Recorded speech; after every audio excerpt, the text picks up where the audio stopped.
So, why is it called Area 51? To begin with, it's not the official name. The official name is Nevada Test and Training Range, or simply the Groom Lake Base. It's believed the name Area 51 came about because the facility borders a place called Nevada Test Site. This place, which was used to test nuclear bombs after World War II, is mapped as a grid of squares numbered between 1 and 30. Area 51, while not part of this grid, borders Area 15, which many say is the reason for its now iconic name. In 1997, the radio program Coast to Coast AM got a call from a frantic man claiming to be an ex-Area 51 employee. Where are you now? A former employee. Former employee.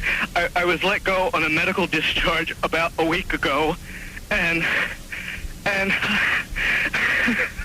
I've kind of been running across the country. Oh man, I don't know where to start. I started getting... After a while, the radio station suddenly lost the connection. In some way, something knocked us off the air, and we're on a backup system now. It's the government, or... I don't know. It has to be something, though.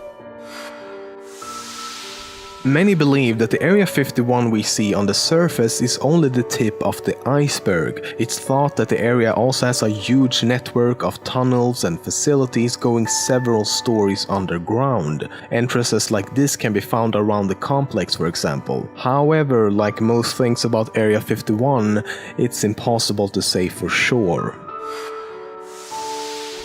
One of the most controversial and famous stories surrounding Area 51 is that of Bob Lazar.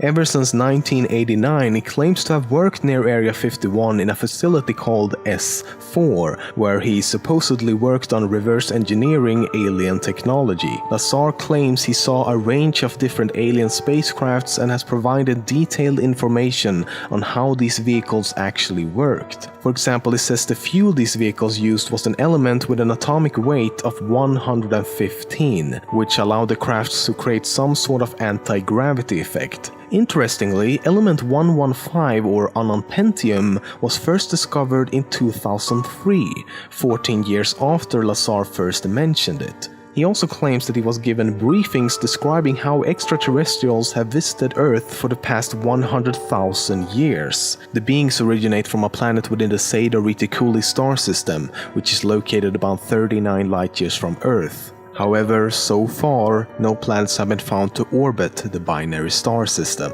But he's been largely discredited for several other reasons as well. For example, he claims to have a master's degree from MIT, but there's no records of that whatsoever. No one at the school remembers him, and when asked to name some of his professors, he gave the name of a professor at a different school, named Pierce Junior College. Lazar was also registered in one of his courses at Pierce Junior College the same time he claims to have attended MIT. So if he's lying about his education, what else is he lying about? However, Lazar still stands by his claims 25 years later, but also adds that he doesn't want anything to do with UFOs anymore and has left it all in the past.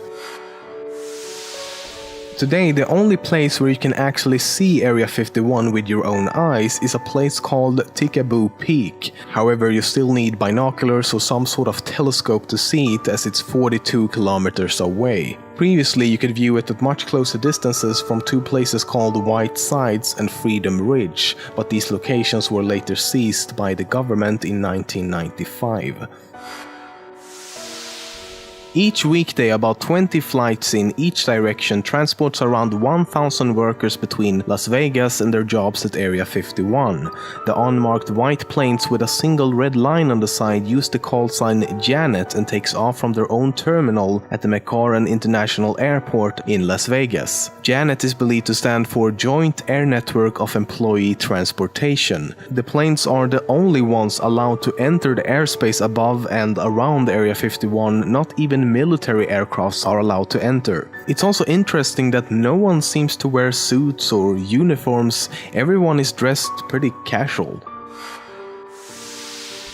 In 1974, astronauts aboard the space station Skylab 4 inadvertently photographed Area 51 while in orbit. There were specific instructions not to do this and was the only location on Earth which had such an instruction. The photograph was published despite discussion of classified information, however no one noticed the photo until 2007, 33 years later.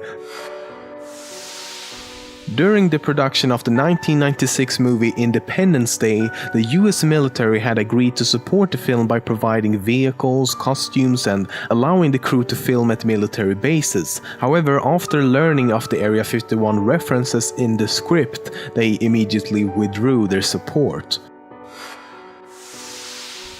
Even though some form of military base at Groom Lake has been known to exist for several decades now, the US government has never actually acknowledged this.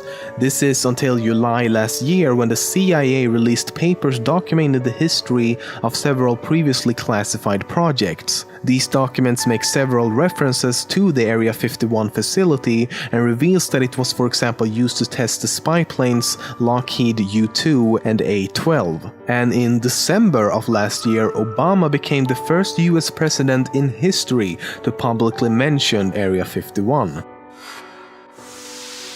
So, the question you're all asking, what is really going on at Area 51?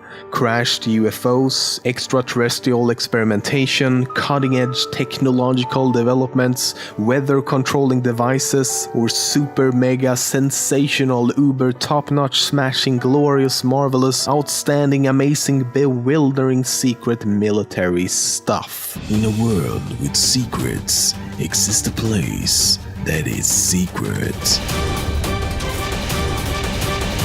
Okay, I'm sorry, I'm gonna stop now. When I started making this episode, I was quite optimistic really and wanted to find some truth, some fact about what might be going on at Area 51. And what I found in all the stories I've read is that when a secret creates an information vacuum, wild speculation often fills the void. Basically, it can be boiled down to this: the government won't reveal what's going on there, so it must be something ultra super amazingly secret. The thing is, if we look at historical evidence and not the word of any single person, Area 51 is a military base used for the development and testing of experimental aircrafts and weapon systems. After all, that's why the base was created in the first place. They needed a suitable testing site for the spy plane U-2. I mean, come on, you don't test a spy plane, which is all about being secret, out in the open, especially during the time of the Cold War. No, you find a remote, hard-to-access location, preferably with big-ass mountains all around, and a big flat surface where all your secret, never-before-tested experimental little planes can just chill out and be tested safely all day long without anyone knowing or harming anyone in the process. Or maybe, just maybe, that's what they want you to think, right? Giorgio, what's your thoughts on this? We were visited by ETs.